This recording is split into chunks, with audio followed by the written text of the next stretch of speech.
तो पिछले क्लास में हम लोगों ने पर्सनल अकाउंट के बारे में चर्चा किया था। पर्सनल अकाउंट क्या होता है पूरे डिटेल में हम लोगों ने देखा था, जिसमें कहा गया था कि पर्सनल अकाउंट ऐसे किसी नाम को कहते हैं, या सिंपल भाषा में कहे तो किसी भी नाम वाले अकाउंट को पर्सनल अकाउंट कहते हैं। और उस नाम में व्यक्ति का नाम, व्यक्ति के नाम के साथ साथ बैंकों का नाम, व्यवसाय का नाम या किसी भी तरीके का संस्था का नाम आ सकता है, चाहे वो संस्था लाभ कमाने वाली हो या लाभ न कमाने वाली हो।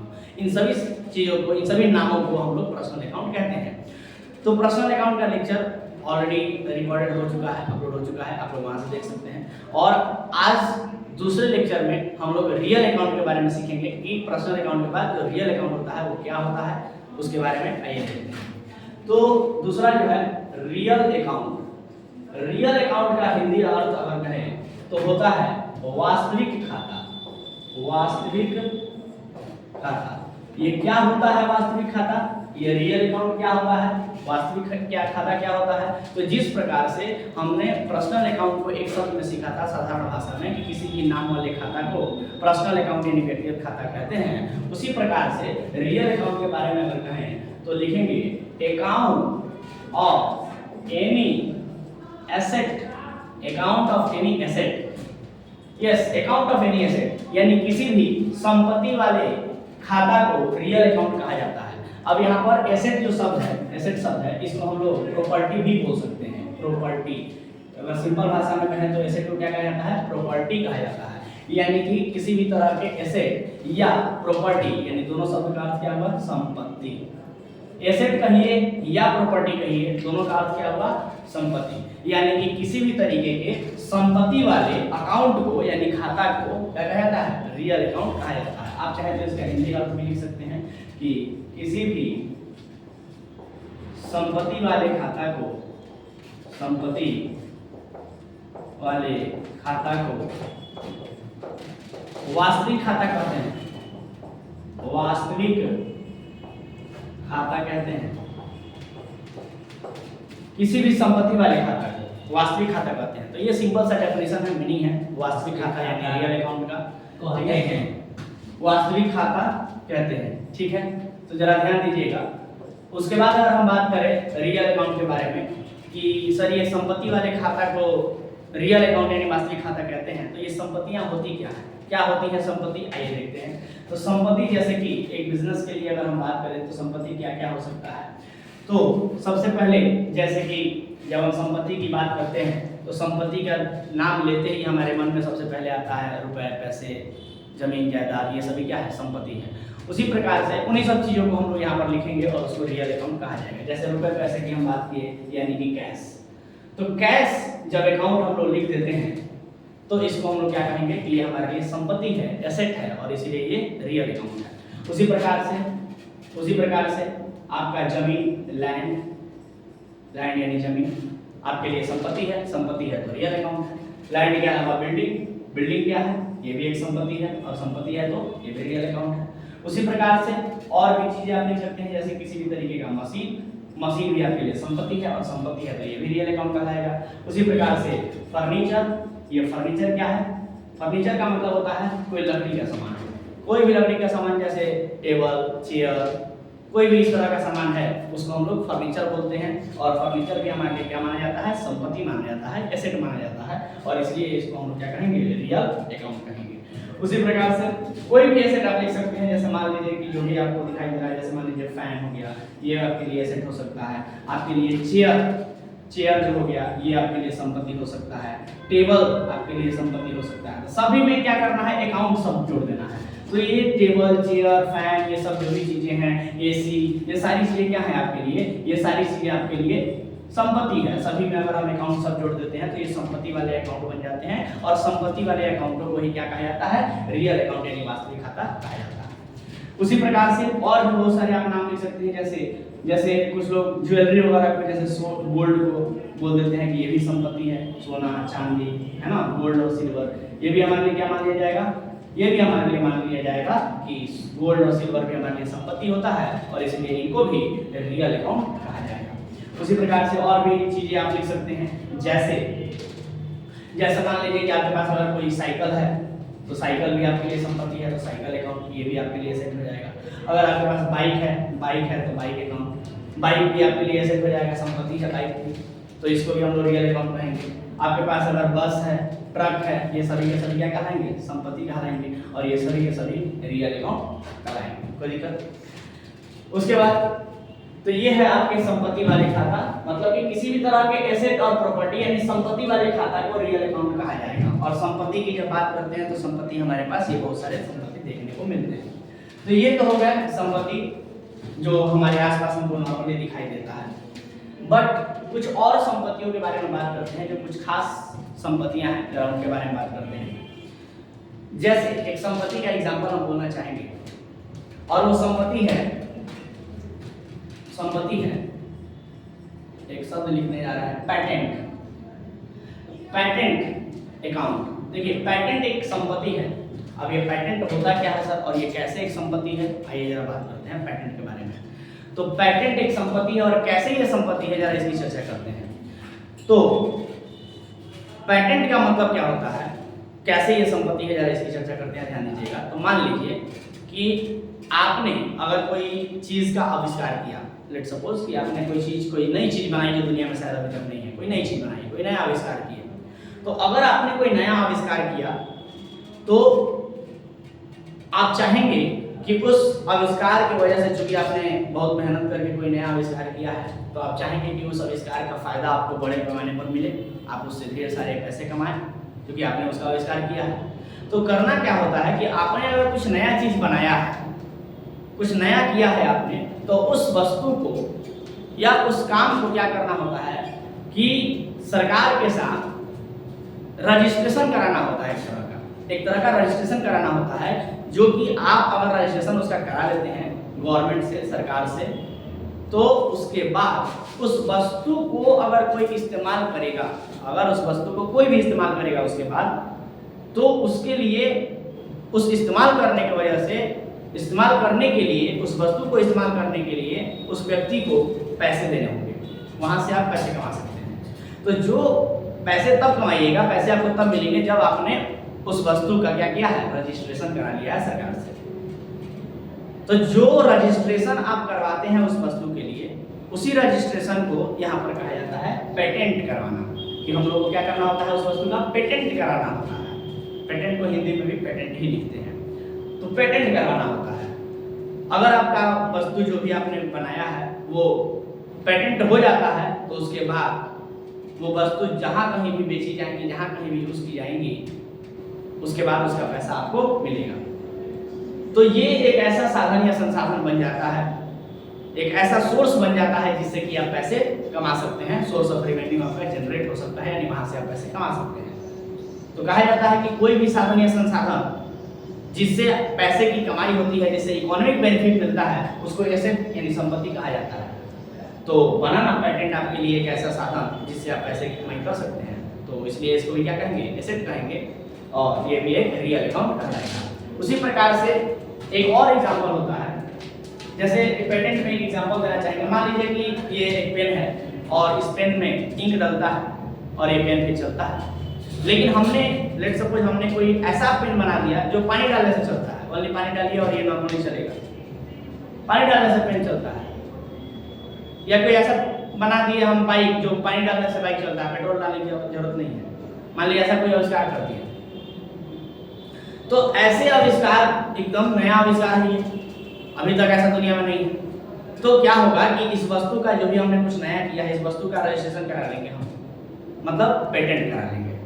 और अगर पेटेंट फाइनल हो गया, मतलब सरकार ने अगर कंसेंट यानी कि अपना सहमति दे दिया कि हाँ ठीक है, आपका नाम से रजिस्टर कर दिया इस पेन को, तो फिर ये पेन उसके बाद कहीं भी बिकेगा और इसके जैसा पेन कहीं भी बनेगा, कोई खरीदेगा, तो जो भी पैसा देगा उसमें से हमको भी कुछ हिस्सेदारी मिलेगा, यानी वहां से हमको पैसे की कमाई होगी।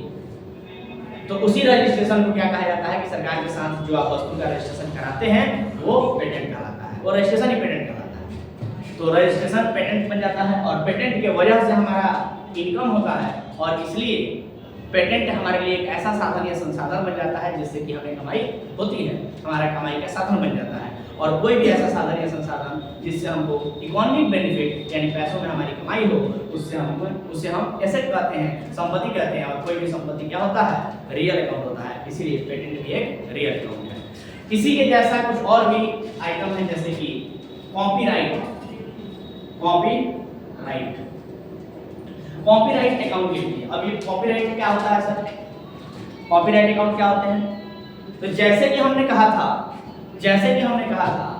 कि पेटेंट हमें सरकार के साथ कराना होता है क्योंकि हमने कुछ नया आविष्कार किया है इस वजह से, उसी प्रकार से कॉपीराइट भी एक तरह का रजिस्ट्रेशन होता है।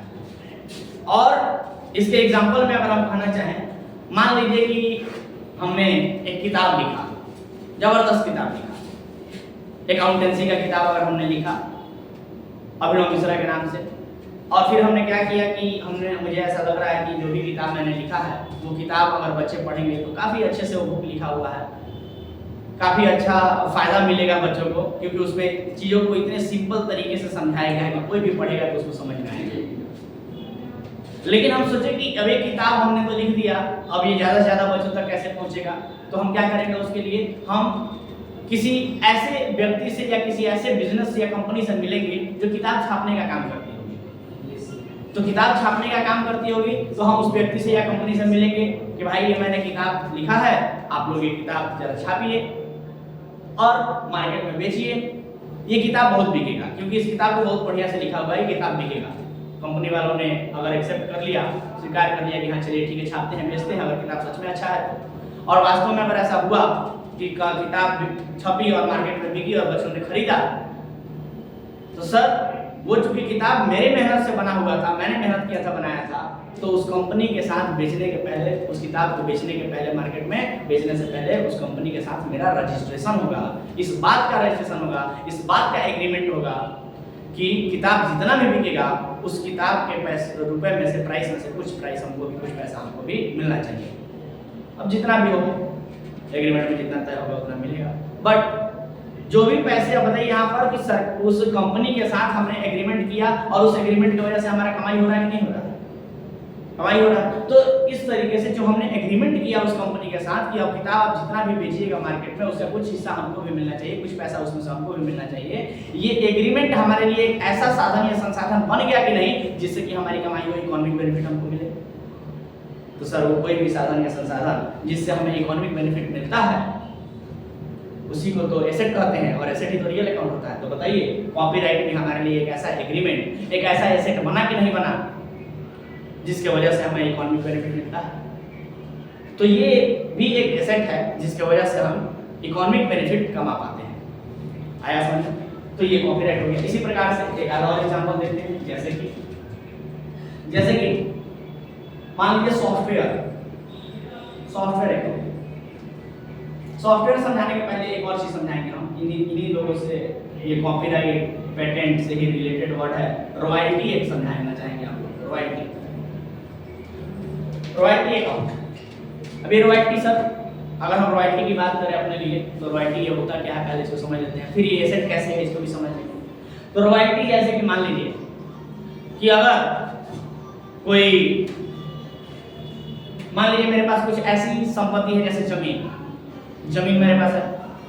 अब ऐसा हुआ कि मान लीजिए उस जमीन से किसी ने पता लगाया कि मेरे जमीन से तेल निकल सकता है, मेरे जमीन के अंदर तेल की खान है। मान लीजिए अगर उसमें से पाइप डाल के निकाला जाए, बड़ी बड़ी पाइपें होती हैं तेल निकालने वाली, जब वो डाला जाए तो उसमें से हो सकता है कि मशीनरी के द्वारा तेल निकाला जा सकता है।